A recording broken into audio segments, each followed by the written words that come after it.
I'm Dr. Christian Mostert, and we are busy with writing our research proposal. So this is section 2, the background to the study, or sometimes called the background to the problem. So just to give you context where this fits in, this is part of a 3-step series. The first one was the introduction to your study. The previous section, which dealt with a broad overview of why are you interested in this study and why are you doing it. Now we're dealing with a background to the problem, but without delving into detail about what is the problem. You're not going to provide, for instance, the components of the problem, because that is going to come in the next section, in section 3, where you're going to define the problem statement. So this section is in between.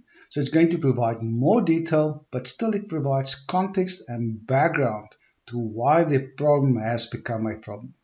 So let's look at the purpose and some of the detailed aspects of it. So the purpose of the background to the study is to provide more context and detail about the situation or why the problem has come about. So basically, it is a review of the area that you are going to research, some current information surrounding the issue. You may refer to some societal aspects or consequences, and you may refer to the relevant history on the issue, which will help explain why the problem is a problem. So this is what is going to be essentially in this section about the background to the problem. It's not very long, it's less than a page. So let's look at the elements of it. Now the first paragraph is important because here you need to capture the interest of the reader. Why is this an issue? And therefore you want your first paragraph to start with a strong statement about the bigger picture context to why the problem is what it is.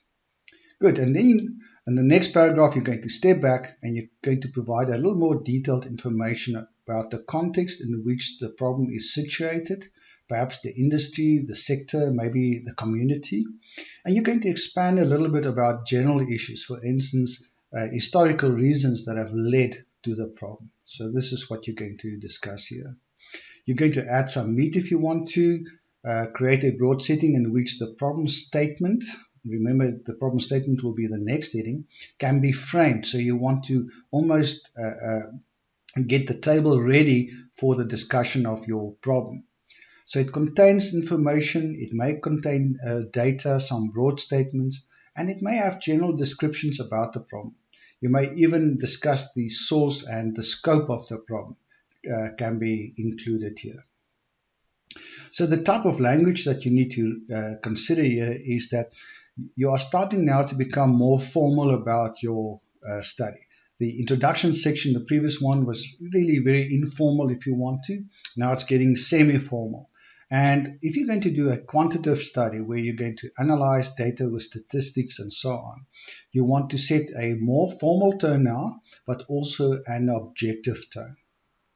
But if you're going to do a qualitative study where you're going to investigate some people, phenomena, or issue, then you're going to set a formal tone, but a more personal one that will relate to the human problem or the human phenomena that you're going to investigate.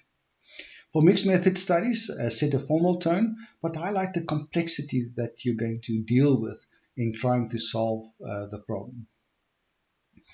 Now the length, typically for MBA, it's very short, 3 paragraphs or so, half a page. Master's degree, 1 page, and PhD typically only 1 to 2 pages. So it's relatively short.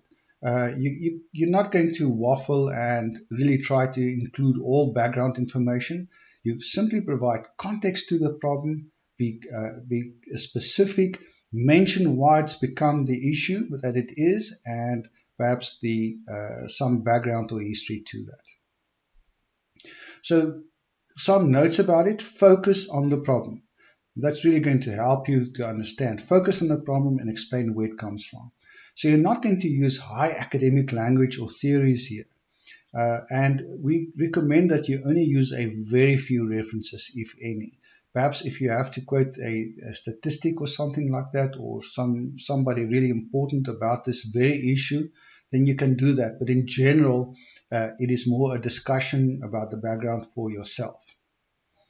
Then lastly, apart from the academic reasons for the research, You might also highlight here societal or issues that influence the people about why the study is important to conduct. So there's a people link that you can include here about the technical research that you're actually going to do.